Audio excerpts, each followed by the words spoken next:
Well, at the same time, Deputy Minister of Transport Mkhuleko Hlengwa and Acting Premier of Gauteng, Lebogang, Maile, will be at the Grasmere toll plaza today for the Department of Transport's festive season road safety campaign. This initiative coincides with many companies closing for the holidays and people travelling to various destinations. For more on the story, let's now bring in SABC News reporter Lopang Alamu. Lopang, a very good morning to you. Just talk to us about what we can expect essentially today as the Deputy Minister and the Acting Premier go to the Grasmere toll plaza. Well, a very good morning to you, Unati, and our viewers at home. We've just had a word with the MEC for Transport in Gauteng, Ms. Dimakato Dialetlabela. We do understand that the Acting Premier and the Deputy Minister are still on their way. What the visuals you are seeing are the vehicles that are entering into Gauteng from the other provinces. We will also show you the flow of traffic going outside of Gauteng. We are seeing a number of vehicles at this time. Actually, the MEC did make note that it's quite busier than they expected. Just to give you a little bit of information into this operation, it started at around 8:30 this morning. What we do understand, the MEC told us that they've issued 115 fines. That amounts to more or less 100,000 rands of fines that have been issued in the past hour and a half. We've also witnessed a young man, a 33-year-old man, getting arrested for drinking and driving. He alleged that he had a drink last night, but upon getting checked by the nurses on site, he still had traces of alcohol in his blood. He was above the limit. Therefore, it was illegal for him to be driving despite what time he last had his drink. I just want to talk to a few travelers here. I saw a lady in a taxi who wanted to speak to us. Let's try and be safe as we cross the road. Trying to speak to the travelers. I'm not yet sure where they are going, but they seemed very keen to be talking to us. Their driver is not in the taxi. We'll find out what happened to him. Sanbonani, Ninjani. Oh, Sisi. Yeah, but what's happening? Nyagupi upumshayelweni. Tina umshayeli wethu ukhona la uthathwa amaphisa and then Tina siye Gold City namhlanje. Ne Gold City nibuyapi? Sibuya eSibukeng. Oh, okay, so it's a family thing. Oh, it's a family thing. Yes, we're taking out the children. Oh, so you guys are spending your Christmas in Lebogang? Yes, definitely, most definitely. Okay, so is the driver a family member or was he hired? Family member, we hired him. Oh, okay. We just hired him. Well, have fun. We'll keep an eye out to find out what happened to your driver. Well, that's one of the travelers here. They say they're traveling from Lebogang, a family. 11. That's what we can count so far in, and they hired a driver. Their driver has been taken by the police. We're not sure what's happening. I just also wanted to show you the vehicle that's being used to test drivers and basically motorists, their alcohol levels, if they are in a position to be driving. That's the vehicle over there, the aware.org alcohol evidence van. We'll just go in, and that's where the 33-year-old man who was arrested was tested. We are just walking to the van. Hi, Abudi. So yeah, so this is the facility, that they use. So this is where they test for alcohol, basically to find out if motorists are in a position to be driving this weekend.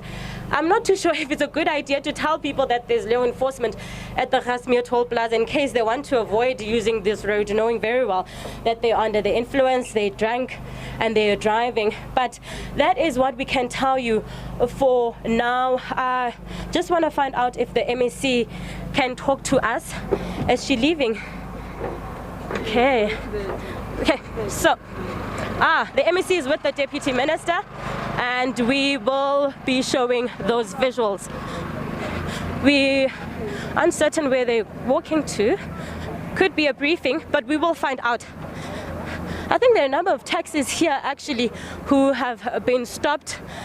The MEC does also note that almost 120 fines have been issued today, amounting to 97,000 rands, which is almost 100,000 rands. I think the MEC and the Deputy Minister are taking a walk. We'll just follow them to find out what will be said when we get there. So the plaza is quite busy. See the number of law enforcement here, quite a number of them. It seems they are going to do a briefing of sorts, so we'll just find out. Hi, Abuti.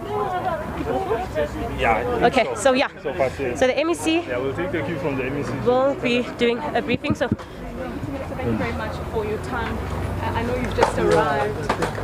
Yeah, colleagues, good morning. Good morning, welcome. So he said he just wants to be a bit more organized as he's just arrived. Just give the deputy, it's fine, you can take shots. Let's talk. What do you want But to talk please just about? give them a bit of... So let's talk. I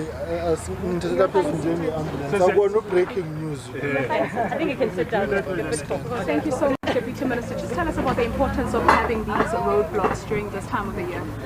Well, you would have heard the Minister yesterday in announcing the mid-festive season numbers. We've got every reason to be concerned because we have done everything fundamentally necessary to ensure that there's visibility and there's safety, and therefore these roadblocks are a continuation of the operations that we are doing to ensure that there's compliance with the road and that we've got the right drivers and the right vehicles on the roads for South Africa, particularly during this period actually of the festive season.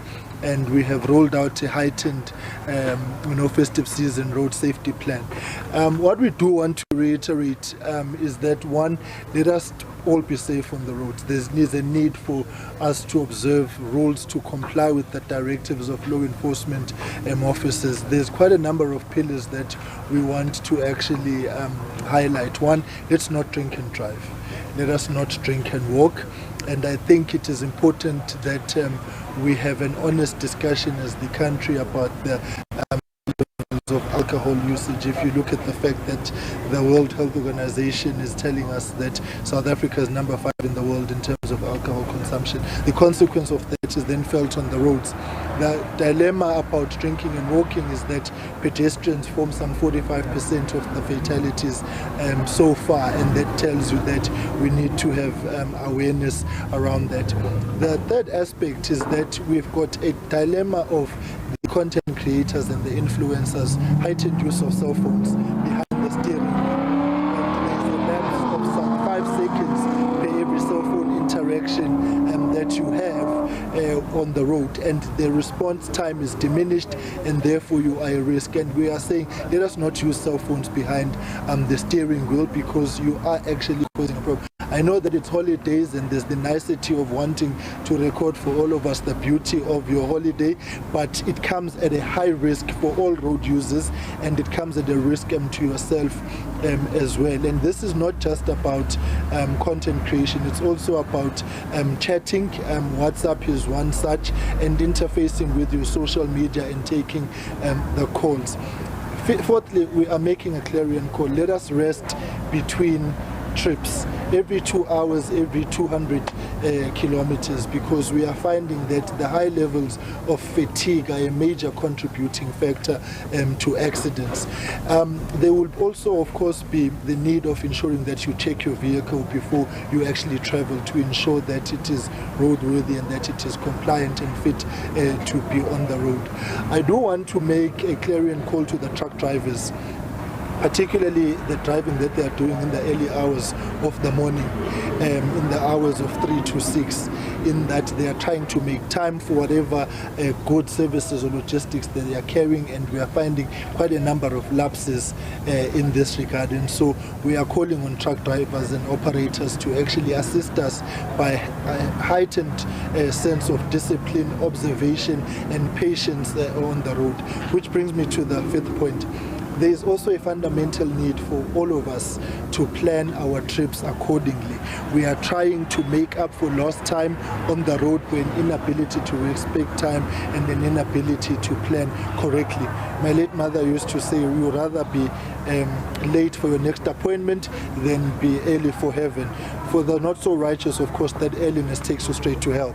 And so we are really saying to all of us, let us plan correctly. There's too much speeding and impatience on the road because people are simply rushing to get to where they need to get to because they've not left home on time and so on. The sixth aspect is around the entertainment industry, and we are making again another clarion call to the industry players to observe due diligence insofar as patron management is concerned.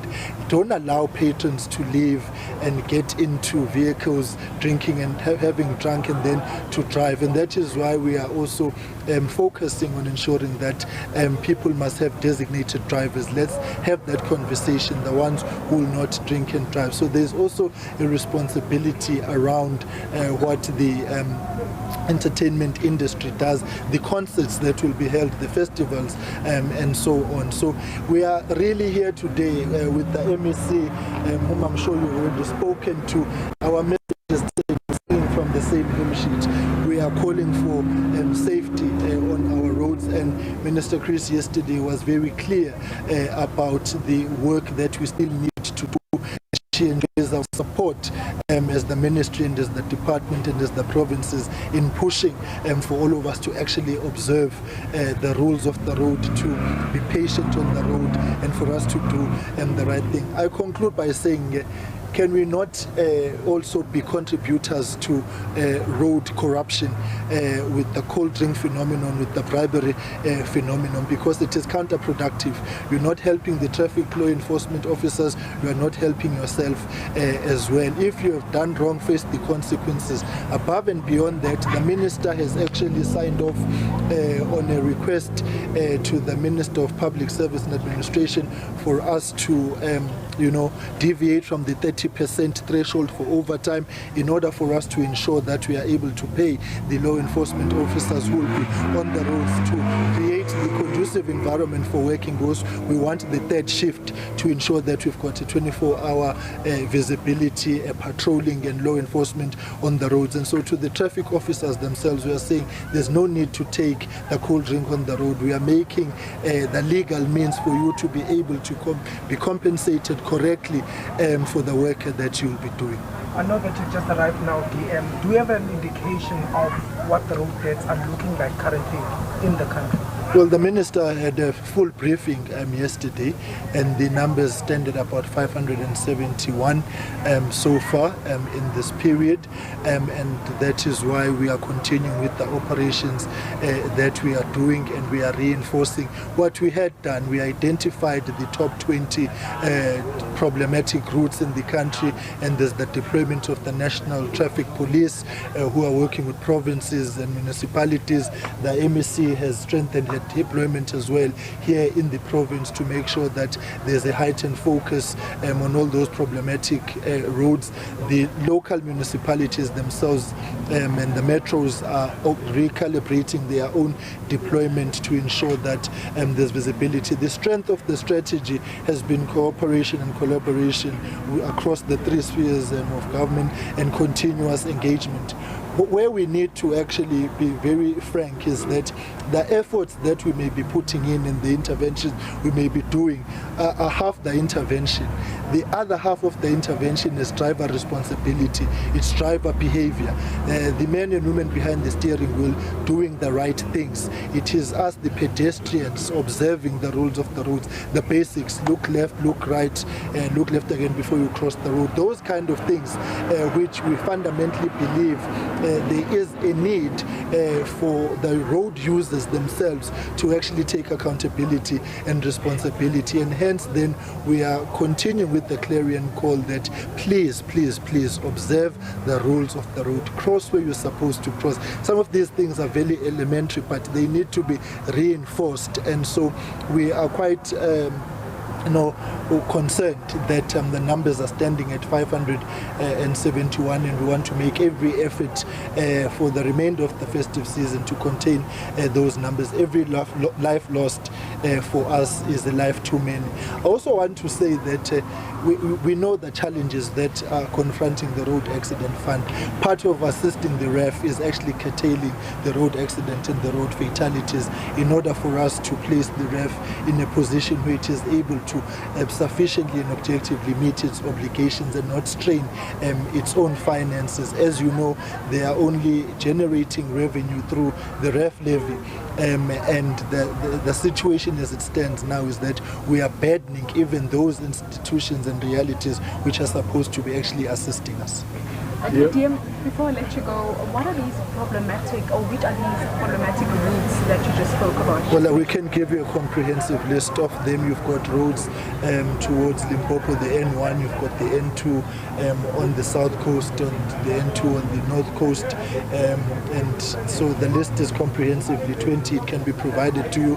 We did speak to it on the 1st of December. The Minister spoke to it again yesterday, but we have been able to stabilize those routes as well. You're looking at Muloto Road, which amongst others has got the intervention of the construction to make the road safer as well. So we're also taking the responsibility of ensuring that road infrastructure in itself is conducive for driving. So the comprehensive list can be handed over to you. Just a message to those that are still going to be traveling. Of course, we know that next week is Christmas. That was the Deputy Minister of Transport just briefing the media basically on today's operations. We will still be on the ground to give you an update of anything that might happen later on. Traffic is picking up from what we have seen. The MEC did allude to the fact that it's quite busy today, busier than they did expect, but they do have the numbers. We've got a lot of law enforcement here, a lot of vehicles just ready to ensure that no motorist can pass them without being checked. We'll also find out what happened to the drunk driver who was arrested, who was allegedly really well over the alcohol limit that was in his system after he claimed that he only had a drink last night. The Deputy Minister has also mentioned that at times we play a part in most of these really dangerous accidents that happen on the road. We use our cell phones to try and communicate with loved ones while driving. We also do not rest enough on the roads, mainly due to poor planning for whatever destination we are going to. Well, we'll still be on the ground for you, but I think for now it's back to you in studio, Unati. And more importantly, of course, Lopang, and if you can still hear me, is that the Deputy Minister has announced that the death toll since the start of the festive season has risen on our roads. In fact, that number now being 571 people. So 571 people have died on the country's roads, up from that announcement that we heard from the Minister yesterday. Of course, a lot of concern, Lopang, that many people are still not adhering to those rules of the road. If you can still hear me, Lopang, you did indicate that it is getting very busy where you are. Just talk to us again, what else you're seeing in terms of just the behavior of the drivers as they pass that toll plaza. Well, I think, Onati, what we have noticed most of all is how surprised some of the drivers are that there's so much law enforcement. And I think that's what the Deputy Minister was alluding to, ensuring that drivers adhere to the road rules and don't really need to be scared of seeing law enforcement when they see them. What we are seeing here could be a case of overloading from what we hear, but let's just see what is currently happening. I'm not sure where these gentlemen are coming from. Buti, nibuya bupi? Hello, Buti. Sorry, Mama. Oh, so you're from the Val as well? Yes, Mama. Okay, so where are you traveling to? Is it just work or are you traveling? Yeah, we are traveling to Joburg, just work, Mama. Okay, well, that's one of the passengers in this vehicle. The police are still searching. We also did hear one of the officers mention overloading. So this has been happening this entire morning, really. Cars being stopped, the entire vehicle being searched, just to ensure that there are no contrabands, there's no alcohol that's opened and that's being drank in the car, and that the car itself is roadworthy. As a festive season gears up, I mean, we're only 5 days away from Christmas, and in these 5 days I know we are going to see a number of people making their way from Gauteng, where we all work, and most people we know use this toll plaza going to Durban as well, which is also one of the roads that are used a lot during the festive season. You see, the operation is going. I've got some people here that I'd like to ask and probably just have a word with them, where they're going, where they're coming from, and if they are cheering. Hello, Pa, how are you? Khandad? Where are you guys coming from? Where are you going? Coming from Enadale, South, we're going to Southgate, and that's it. That's good. Are you happy to see law enforcement this festive season all over? I am. Okay. No, thank you so much. Is there anything you want to say? No, that's...